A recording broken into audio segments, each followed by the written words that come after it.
Hello everyone, welcome to the course of Microwave Engineering. In today's class, we are going to discuss about gun oscillator. In the previous session, we have seen what is a gun diode and we have also seen the construction of a gun diode. In this topic, we are going to see how a gun oscillator works. So let's see the points first one by one. So gun diode oscillator circuit normally consists of coaxial resonant cavity, which is an arrangement for coupling diode to the cavity. Okay, so in a gun oscillator setup or a circuit, it consists of a first one is coaxial resonant cavity. We will be seeing what is this coaxial resonant cavity, and a diode is attached to the cavity. That is what meant for a coupling diode to the cavity. Now comes the second point. The circuit using coaxial cavity has the gun diode mounted at one of the cavity. So the setup or the circuit which is using this coaxial cavity has a gun diode which is mounted at one end of the cavity. So the whole coaxial cavity consists of a gun diode, a single gun diode which is connected or fixed at one end of the cavity. Let's see in the diagram. Okay. The third point is the output is taken using a coupled probe, and that means the output is obtained by a coupling probe or a connecting wire. We can also simply say that, or a connecting probe. Okay, and the frequency, allocation of the frequency or the production of the frequency or the frequency obtained is based on the length of the cavity. Okay, why they have said or mentioned like this, I will be discussing in the coming diagram. So the output is obtained from the coupled probe or a connecting probe, and the frequency allocation or the production of the frequency is based on the length of the cavity. That is our third point. Now let's see the diagram and let us try to justify all these things. Now this is the diagram of a gun oscillator, and we can see here it's a rectangular kind of box. It's a rectangular kind of box which we are calling it as coaxial cavity, in which it has got an electrode inserted into that, and this electrode is connected with the help of an voltage. Okay, now the other end of this electrode or the pipe or the circuit, there exists a gun diode. So as we have seen, there will be a coaxial cavity, and this rectangular box is a coaxial cavity. And in the second point, we have seen that gun diode is connected at one end of the coaxial cavity or the setup or the circuit, right? So here we can see the gun diode is connected to one end of the coaxial cavity or the setup or the circuit.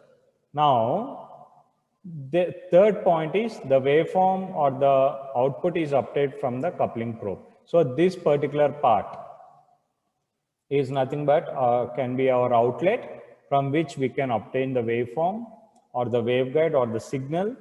Okay, this will be connected with the help of a coupling probe to extract the signal from this particular coaxial cavity. So as soon as the supply is given, VB is the voltage.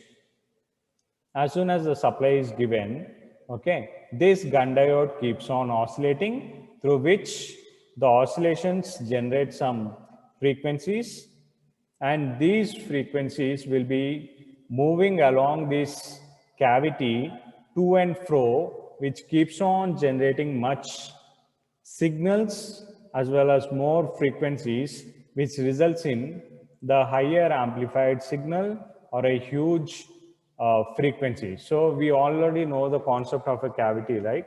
So whenever a signal is passed through a cavity, and whenever the signal moves to and fro in the cavity, the resultant signal will be with high power, high frequency, and huge signal will be obtained. Similarly, this gun diode oscillates in a coaxial cavity when a supply is given, and due to the oscillations of this gun diode, there will be an to and fro of the signal in this coaxial cavity, which results in a high frequencies which tends to come out from this particular output waveguide or output waveform or through this particular probe, output probe. This is how a gun oscillator works. Simple concept. There will be a coaxial cavity connected to a power supply, and this power supply other end will be connected. This power supply is connected to a coaxial cavity, and the coaxial cavity other end is connected to a gun diode. When the supply is given, the gun diode starts oscillating, and based on the oscillations, the frequencies or the signals present in the coaxial cavities moves to and fro. Based on the to and fro motion of the signals gets energized and gets heated up, and which leads to a form of high frequency and high power signals which are captured from this particular output probe in the form of a waveguide or a waveform. This is how a gun oscillator works. Now let's see the characteristics of gun diode, how a gun diode behaves. So this is a graphical representation of the characteristics of gun diode.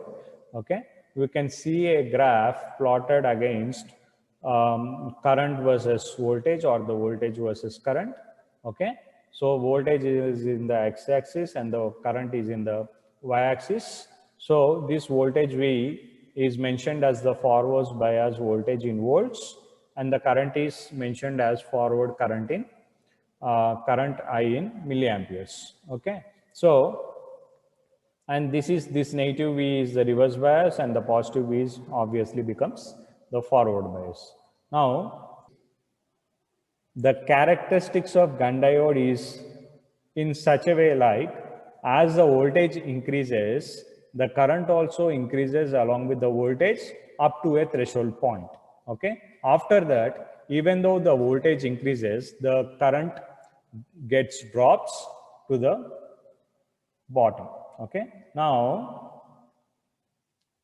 let us say this black dot is the starting position of the signal. Okay. As the voltage increases, the current also increases and the path moves upwards. Okay. Now, at a point, the current stops. Now, this is considered as point A. Okay. This is the threshold point where the current stops, even the voltage is increased. Okay. Now, in the second case, as the voltage keeps on increasing, okay, the current keeps dropping. This is what happens after a threshold point. Okay. Now, this drop of current is considered as B. Okay. So, the rise of the voltage along with the current is considered as the tunneling current, and the threshold voltage stops at point A. This particular point A is called as peak point. After that, the current won't increases. Okay. Now, after this, as the voltage increases, the current keeps on getting dropped. Okay. So this current will drop at point B. This particular B is considered as valley point. Okay. Now, the point A, the drop of the current from point A, peak point, to the point B, valley point, is considered as negative resistance. Okay. So, we have seen the graph clearly, right? As the voltage increases, the current also increases, which we are considering it as a tunneling point. The current increases up to a point A, that we are considering it as threshold point or a peak point. After that, even though the voltage increases, the current decreases. That current decreases till point B. This point B is called as valley point. Now, the drop of this current from point A to point B is considered as our negative resistance. Now, after a particular point, again, as the voltage increases, the current also increases. This is how a gun diode behaves. Okay. So this is the characteristics of gun diode, and the increase of the current is called as tunneling current. At the threshold value of a current is considered as peak point or the threshold point, which is mentioned as A here, and the drop of the current edge is considered as point B, which we are calling it as valley point, and again it gradually increases along with the increase in the voltage. Now the drop of the current from point A to point B is considered as negative resistance. We might have already observed this kind of negative resistance in the magnetron also. Okay, so this is how the characteristics of a gun diode behave with effect to the current versus voltage.